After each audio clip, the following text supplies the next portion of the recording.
Kembali lagi di Skylotalk, podcast yang membahas isu-isu penting untuk Anda ketahui.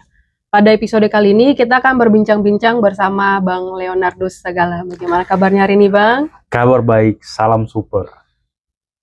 Nah, seperti yang kita ketahui nih, Bang, kan beberapa waktu belakangan ini di lingkungan akademis lah, lagi ramai pembahasan mengenai RUU KUHP.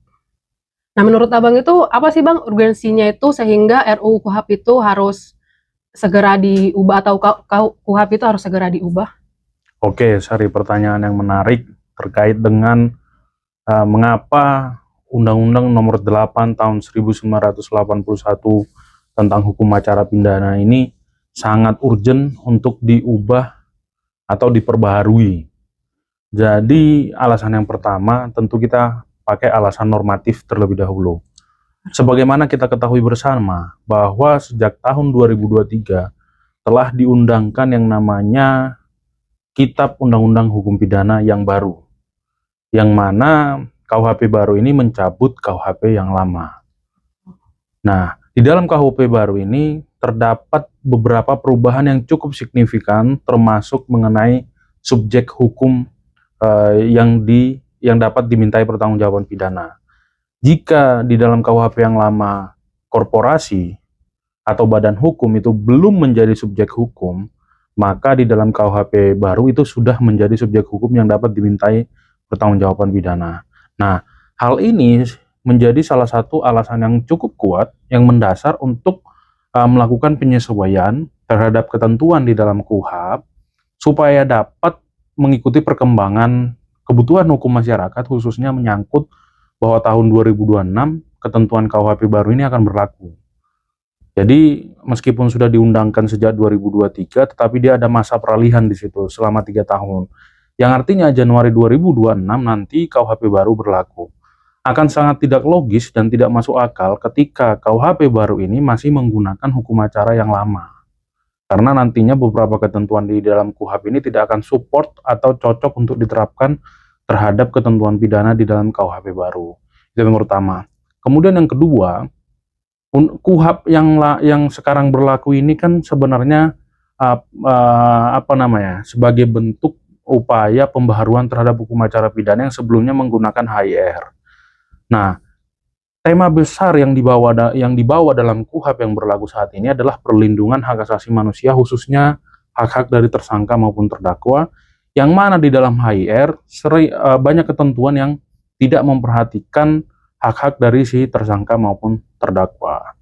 Nah, melihat perkembangan yang ada saat ini, ternyata upaya perlindungan atau penghargaan hak asasi manusia dalam proses peradilan pidana ini masih kurang, masih tidak cukup memberikan jaminan perlindungan dan kepastian hukum bahwa penyidik, penuntut umum maupun majelis hakim yang menangani perkara itu akan memberikan perlindungan hukum dan penghargaan terhadap hak-hak asasi dari si tersangka maupun terdakwa dan terpidana. Kemudian yang ketiga, KUHP ini sudah sangat lama sehingga beberapa ketentuannya itu sudah tidak relevan untuk kondisi saat ini. Salah satu contohnya itu terkait dengan pengawasan. Kalau kita lihat ketentuan di dalam KUHP, pengawasan terhadap tindakan dari penyidikan penuntutan itu hanya melalui lembaga pra-peradilan. Di mana dalam lembaga pra-peradilan ini ada keterbatasan kewenangan, tidak boleh menyentuh pokok perkara, hanya sifatnya terkait formilnya saja. Sementara sulit bagi kita untuk melakukan pengawasan kalau kita hanya berbicara tentang formil, nggak bicara tentang materialnya. Sehingga ada menurut saya KUHP yang berlaku saat ini memberikan pengawasan setengah hati kepada penyidik maupun penuntut umum. Dan perlu dilakukan pembaruan-pembaruan lain terkait dengan masalah contoh soal alat bukti. Di dalam KUHP yang berlaku saat ini alat bukti elektronik itu belum diatur. Itu salah satu contohnya. Kemudian terkait dengan penyempurnaan kewenangan pra-peradilan itu. Apakah nanti tetap menggunakan pra-peradilan atau seperti apa nanti kita lihat. Tapi kewenangan pra-peradilan ini menurut saya perlu diperbaiki dan diperbaharui lagi gitu. Nah, tadi kan Bang Leo kan sudah memberitahukan nih kalau apa-apa aja urgensi sehingga perlu ada perubahan terhadap KUHP. Nah kan saat ini anggota DPR itu sudah menyusun draft RUU KUHP.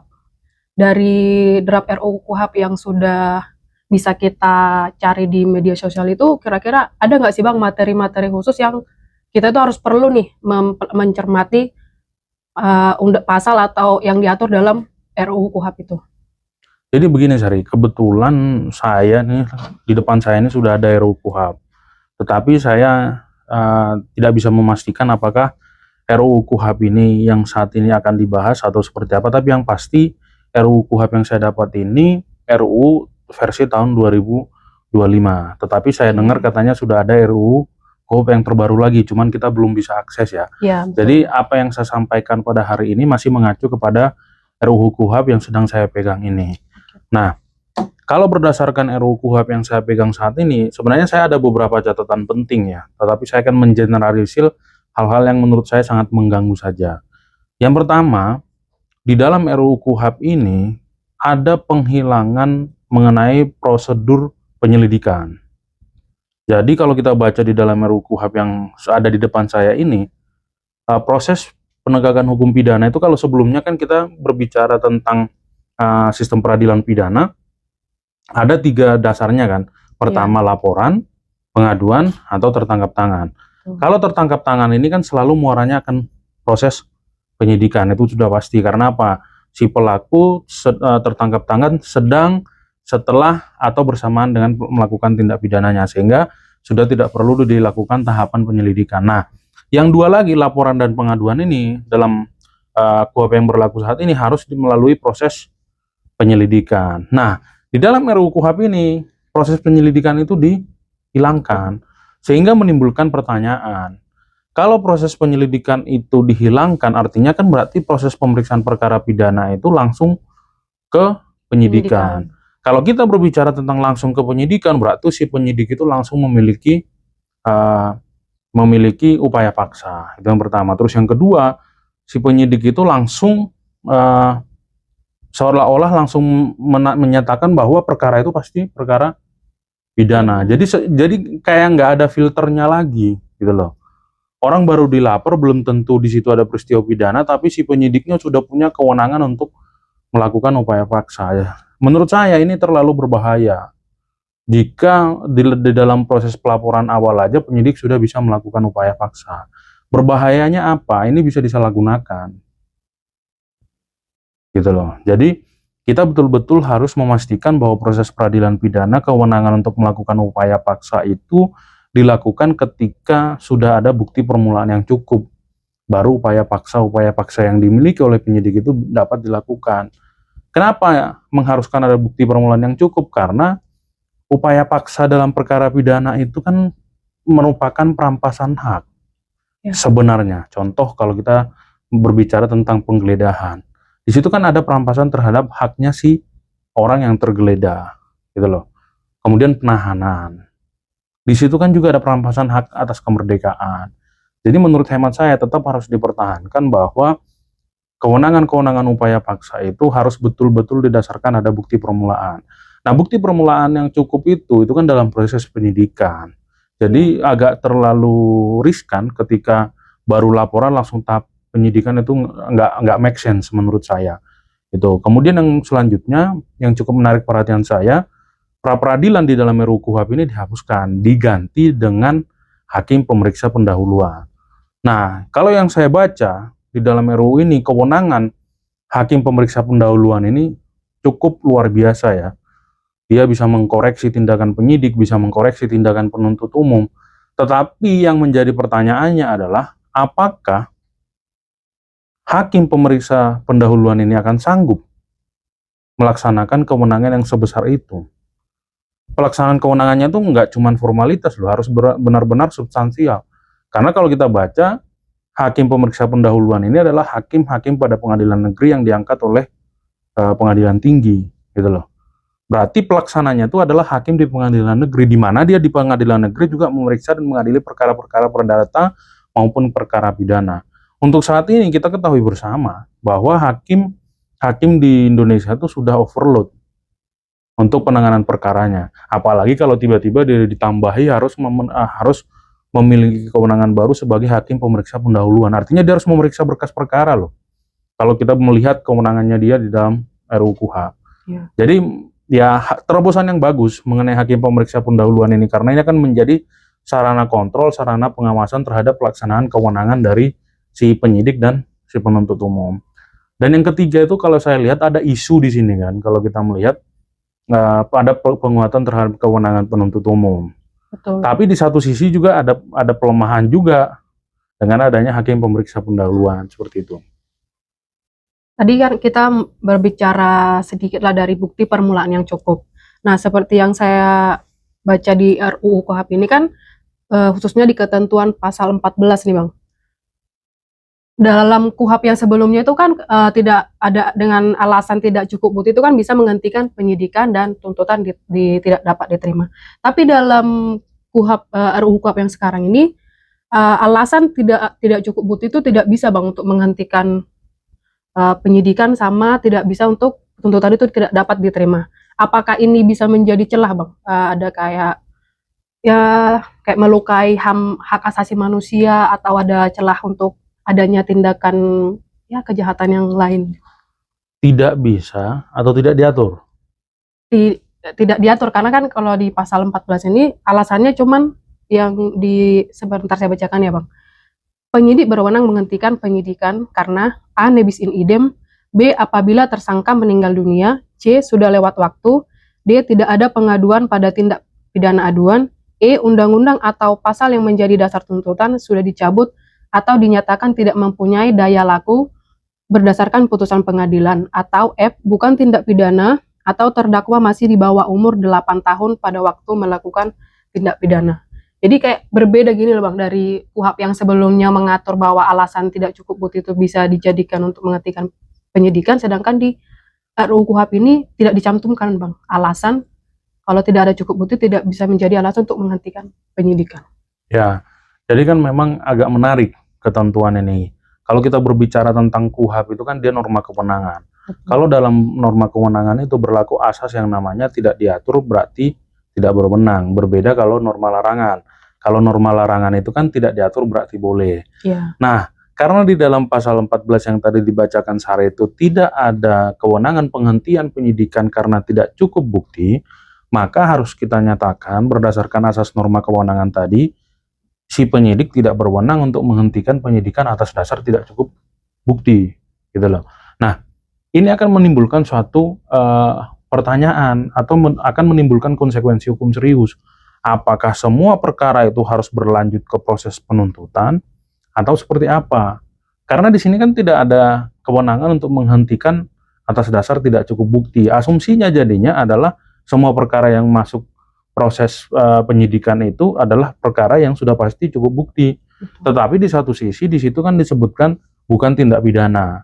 Filter inilah yang seharusnya ada di dalam tahapan penyelidikan. Yang mana dalam RUU KUHP yang ada di depan kita yang tadi Sari baca itu, kewenangan penyelidikan atau proses penyelidikan itu dihapus, tidak ada diatur gitu loh. Jadi sebenarnya menurut saya harusnya penghentian penyidikan dengan alasan tidak cukup bukti ini harus tetap dipertahankan, dan kewenangan penyelidikan itu tetap harus dipertahankan. Proses penyelidikan itu tetap harus ada. Karena apa? Filter untuk menentukan apakah yang dilaporkan atau diadukan itu suatu perkara pidana atau tidak.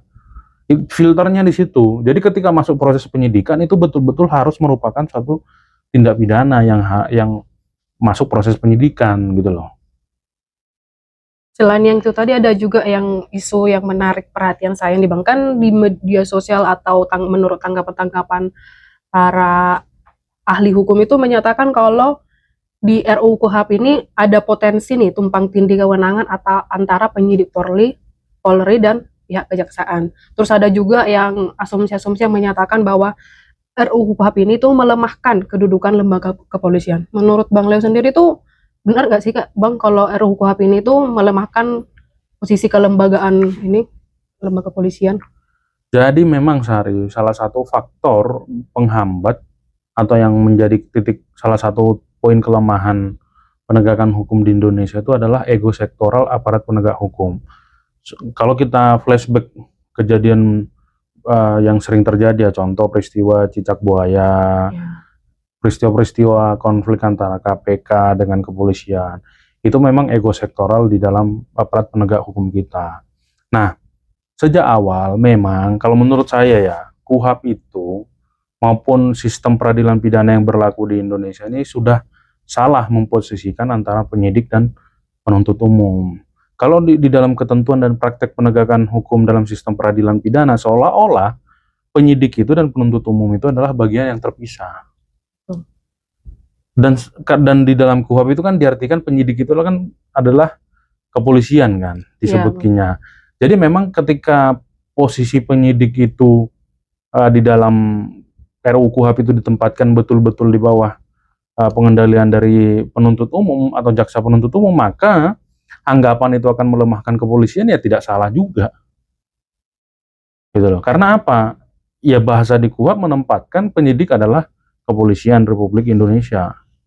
Ya akhirnya ketika kewenangan penyidik itu dilemahkan, dalam pengertian dia menjadi dikendalikan oleh penuntut umum, ya seolah-olah itu menjadi kepolisiannya yang dilemahkan.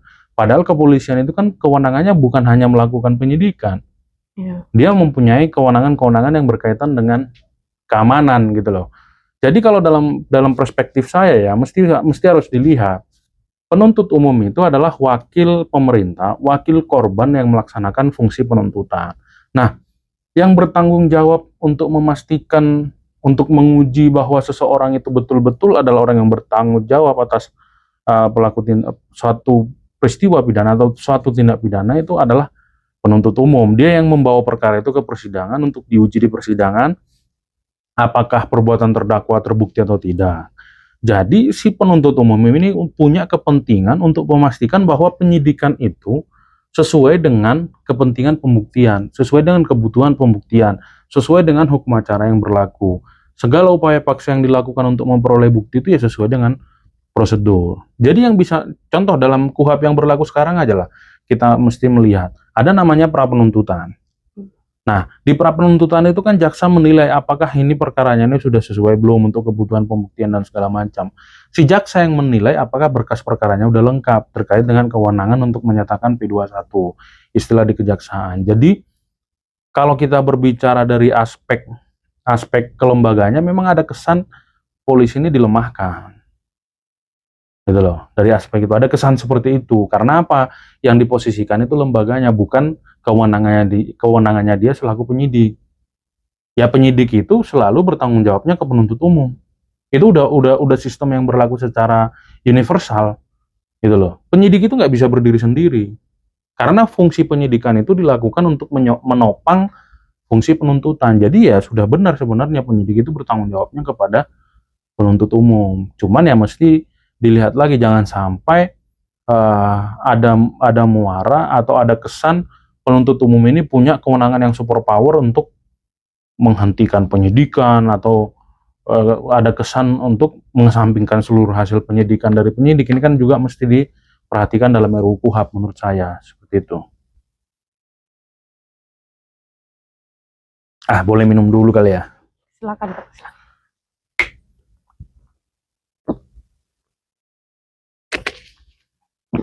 Apalagi nih Sari yang mesti kita bahas? Ada lagi Bang, pasal 16 ayat 1 dan 2 RUU KUHP nih. Ini cukup menarik perhatian sih Bang.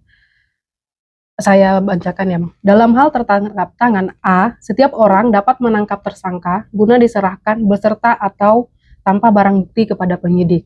Dan B, setiap orang yang mempunyai wewenang dalam tugas ketertiban, ketentraman, dan keamanan umum wajib menangkap tersangka guna diserahkan beserta atau tanpa barang bukti kepada penyidik. Menurut Bang Leo sendiri tuh kayak contohnya yang poin A, setiap orang yang menangkap tersangka bisa menyerahkan nih ke penyidik. Dengan ada ketentuan beserta atau tanpa barang bukti. Berarti ini ada bisa kayak gini gak sih Bang, kayak ada orang yang memfitnah si A, misalnya si A sama si B. Si A memfitnah si B. Dia bilang kalau saya menangkap tangan si B lagi melakukan tindakan pidana pencurian. Tapi sebenarnya nggak ada bukti nih, si A ini nggak ada bukti apapun yang menunjukkan kalau si B ini melakukan tindak pidana pencurian. Tapi karena di dalam pasal 16 ayat 1 poin A ini menyebutkan dapat menyerahkan tanpa barang bukti kepada penyidik. Menurut Bang Leo sendiri ini tuh perlu diperhatikan lagi nggak sih Bang ketentuan ini? Jadi sebenarnya ketentuan ini kan dibuat dengan harapan bahwa supaya menghindari si pelaku lari. Tetapi benar yang Sari bilang tadi, sebenarnya ilustrasi yang Sari jelaskan tadi itu sebenarnya kelemahan atau potensi yang dapat terjadi jika ketentuan dalam pasal 16 ini tetap dipertahankan. Setiap orang, artinya orang siapapun itu bisa menangkap. Dan di situ yang berbahaya adalah tanpa disertai bukti. Betul. Padahal penangkapan itu kan perampasan terhadap hak kemerdekaan, hak kebebasan. Artinya setiap tindakan perampasan terhadap hak kebebasan itu harus didasarkan pada bukti. Jadi menurut saya keliru pasal itu. Kalau seseorang boleh menangkap tanpa disertai bukti, itu berbahaya, sangat-sangat berbahaya. Contoh nih, aku nggak suka nih sama Sari. Ya udahlah, karena nggak suka, buatlah aku giring opini seolah-olah Sari ini adalah pelaku tindak pidana, aku tangkap, aku bawa ke kantor polisi. Pertanyaannya, kalau udah ditangkap, dibawa ke kantor polisi, tidak ada bukti, polisi langsung menahan, penyidik langsung menahan, kan berbahaya gitu loh. Sementara sudah ada upaya paksa penangkapan. Maka menurut saya, sebagaimana tadi saya jelaskan di awal, KUHP itu dibentuk itu kan untuk upaya meningkatkan penghargaan terhadap hak asasi manusia, termasuk hak asasi si tersangka, terdakwa maupun terpidana. Jangan sampai KUHP ini justru melegalkan perbuatan pelanggaran terhadap hak asasi manusia, perbuatan terhadap yang merendahkan hak asasi manusia, begitu. Jadi kan kita udah bahas nih beberapa poin-poin penting dalam RUU KUHP. Ada nggak sih harapannya Bang Leo itu dengan adanya RUU KUHP ini kemungkinan akan direvisi lagi untuk perbaikan lebih baik gitu. Apa sih harapan Bang Leo itu terhadap RUU KUHP ini yang untuk memperbaiki sistem peradilan di Indonesia? Jadi kalau menurut saya ya, RUU KUHP itu mestinya tetap mempertahankan beberapa ketentuan di dalam KUHP yang lama. Contoh soal proses penyelidikan itu menurut saya tetap harus dipertahankan ya. Karena ya proses penyelidikan itu adalah proses filter terhadap laporan atau pengaduan. Jangan sampai orang yang iseng asal-asal lapor aja, tiba-tiba langsung proses ke penyidikan, ini kan akan sangat merugikan bagi orang yang menjadi terlapor. Jadi tetap harus ada filter dalam proses penyelidikan maupun penyidikan, itu yang pertama. Kemudian yang kedua, kalau kita lihat di dalam RUU KUHP ini kan limitasi waktunya, ini kan pendek-pendek nih. Iya, betul. Saya sih bisa menangkap pesan bahwa KUHP ini jika nanti disahkan, mereka berharapan supaya proses penegakan hukum itu, proses penyidikan, penuntutan itu benar-benar ada kepastian hukum mengenai jangka waktunya. Karena kalau kita lihat sekarang, ada bisa satu perkara sampai puluhan tahun gak ada kepastian. Itu menurut saya juga udah keliru. Tapi jangan sampai juga karena pendeknya waktu yang diberikan, jadinya perkara pidana ini nggak berkualitas, nggak substansial gitu loh. Jangan sampai nanti karena diburu-buru waktu, akhirnya orang nggak salah pun jadi salah, dipaksa salah gitu loh.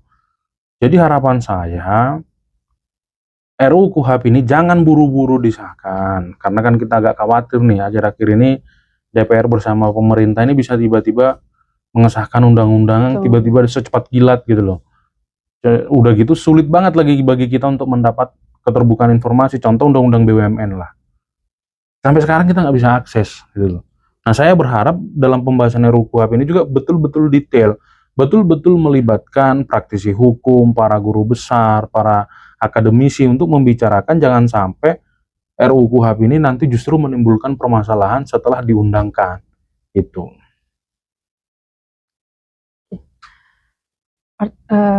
Sebelum kita akhiri nih Bang, ada nggak sih closing statement yang ingin Abang sampaikan ke teman-teman Skylotok? Ya sebenarnya banyak, tapi yang saya jelaskan tadi itu udah cukup mewakili lah mengenai closing statementnya. Intinya RUU KUHP itu